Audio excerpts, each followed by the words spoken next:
Hello friends, స్వాగతం మన ప్రపంచం ఛానల్కు. ఈ చిలక పలుకులు అనేది చూసి ఎవరైనా అనుకునేరు ఈ చిలక ఎక్కువగా ఎన్నో మాటలు మాట్లాడుతుందని.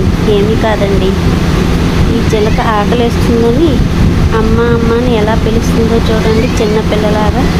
ఇది నాకు ఏదో సరదాగా అనిపించి వీడియో చిన్న షార్ట్ వీడియో లాగా చేసి అప్లోడ్ చేద్దాం అనిపించింది, అందుకని అలా చేశాను.